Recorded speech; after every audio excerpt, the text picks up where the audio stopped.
حضرت معاذ بن جبل رضی اللہ عنہ نبی اکرم صلی اللہ علیہ وسلم کے حوالے سے یہ بات نقل کرتے ہیں، جناب رسول اکرم صلی اللہ علیہ وسلم نے ارشاد فرمایا، تقدیر کے مقابلے میں احتیاط کوئی فائدہ نہیں دیتی، لیکن دعا اس چیز میں بھی نفع دیتی ہے جو نازل ہو چکی ہو، اور اس میں بھی دیتی ہے جو نازل نہ ہوئی ہو۔ تو اے اللہ کے بندو، تم پر دعا کرنا لازم ہے۔ مجموع الزوائد حدیث نمبر 17191۔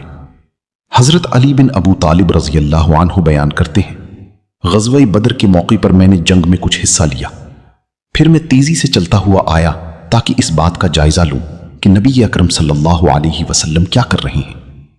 نبی مکرم صلی اللہ علیہ وسلم مسجد میں تھے اور یہ پڑھ رہے تھے، یا حی یا قیوم، یا حی یا قیوم۔ آپ اس کے علاوہ مزید کچھ نہیں کہہ رہی تھی۔ میں واپس لڑائی کی طرف چلا گیا، پھر جب میں آیا تو میں نے آپ کو پایا کہ آپ سجدے کی حالت میں تھے اور وہی کلمات پڑھ رہے تھے۔ پھر میں لڑائی کی طرف واپس چلا گیا، جب میں آیا تو آپ یہی پڑھ رہی تھی، یہاں تک کہ اللہ تعالیٰ نے آپ کو فتح نصیب کر دی۔ مجموع الزوائد حدیث نمبر 17197۔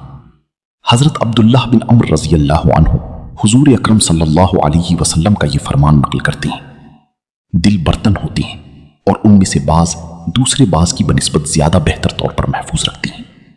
اے لوگو، جب تم اللہ تعالیٰ سے مانگو تو اس سے ایسی حالت میں مانگو کہ تم قبولیت کا یقین رکھتی ہو۔ بے شک اللہ تعالیٰ ایسی بندے کی دعا قبول نہیں کرتا جو غافل دل کے ساتھ دعا کرتا ہے۔ مجموع الزوائد حدیث نمبر 17203۔